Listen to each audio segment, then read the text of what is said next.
এরকম বড় মাছে যদি একটা রেসিপি থাকে তাহলে আমার মনে হয় আর কোনো খাবারই লাগে না এক্সট্রা। তো আসসালামু আলাইকুম, প্রতিদিনের মতন আরেকটা কুকিং ব্লগ। তো যাই হোক, কেমন আছেন সবাই? আশা করি অনেক অনেক ভালো আছেন। তো আজকে রুই মাছ দিয়ে ডাটা দিয়ে রানবো, কারণ এই সিজনে এরকম অনেক নরম নরম ডাটা পাওয়া যায়, বড় বড় ডাটাগুলো পাওয়া যায়। তো আজকে ডাটা আনছি, ডাটাগুলো আমি সিদ্ধতে ভাবতে ফেলা নিয়েছি আর সব কিছু সাজাই গুছাই নিলাম। তো রুই মাছগুলো পরে ভাজবো। তো চলেন ভিডিওটা শুরু করা যাক। তাই তো আমি রুই মাছগুলো হলুদের গুঁড়া মরিচের করে একটু লবণ দিয়ে সুন্দর করে ভাজা ভুজা নিতেছিলাম। তো ভাজা ভুজা নেওয়ার পর সুন্দর করে এরকম করে ফ্রাই প্যানে ভাজতেছিলাম। তাই ভাজার পর সুন্দর করে এখন উঠাই নেব। তো মাছগুলো দেখেন আমি সুন্দর করে ভাজে উঠে নিয়েছি। আসলে এই ফ্রাই প্যানগুলো অনেক ভালো আমার কাছে লাগছে, কারণ আমি নতুন কেনার পর দেখেন ইউজ করি নেই। তারপর দেখেন মাছগুলো কি সুন্দর করে উঠে যেতেছে, ভালোই লাগতেছিলো। কড়াই থেকে আমি ফ্রাই প্যানগুলো এক সেট কিনে নিলে আমি মনে করি ভালো, কারণ কি রান্না বান্নার মন মতন করা যায়। তো যাই হোক, এদিকে মাছগুলো আমি ভালো করে ভাজিয়ে নিতে আসলাম। ভাজিয়ে নেওয়ার পর সুন্দর করে লাড়াচাড়া দিয়ে এখন উঠাই নিব। একবার কড়া করা হয়ে গেছে মাছগুলো, কারণ এরকম মাছ ভাজা না হলে বড় মাছগুলো এরকম ভাজে ভাজে রান্না করলে ডাটা দেখুন সেই লাগে। আজকে আমি ডাটা দিয়ে রান্না করব। তাই তো আমি তো মাছগুলো ভাজার পর সুন্দর করে উঠাই নিলাম। এখন পেঁয়াজ আর মরিচগুলো ভেজে নেব। ভেজে নেওয়ার পর সুন্দর করে একটু লাড়াচাড়া দিব।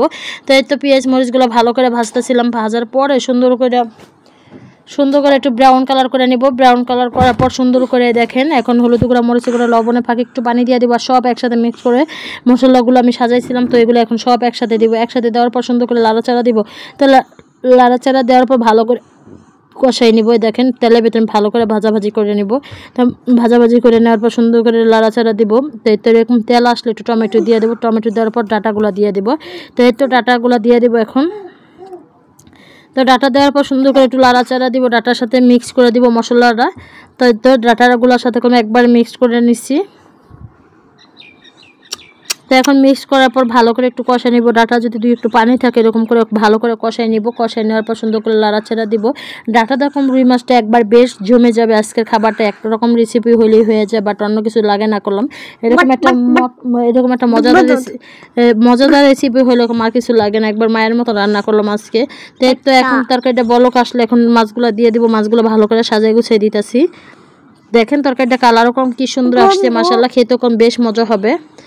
এরকম একটা রেসিপি রান্না করতে ভালোই লাগে আর খেতে ভালো লাগে। আজকে তরকারিটা আসলে সেই স্বাদ হয়েছিল, মানে একবার মন মতন হয়েছিল, যেরকম চাইছিলাম রান্না করতে খেতে এরকমই হয়েছিল।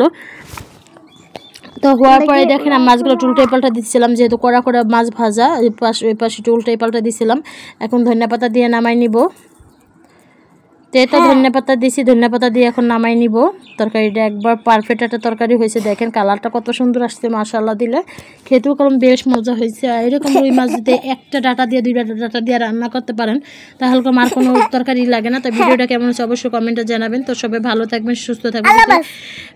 ভিডিওটা ভালো লাগে লাইক কমেন্ট শেয়ার করবেন। তো সবাই ভালো থাকবেন, সুস্থ থাকবেন। আল্লাহ হাফেজ, আসসালামু আলাইকুম।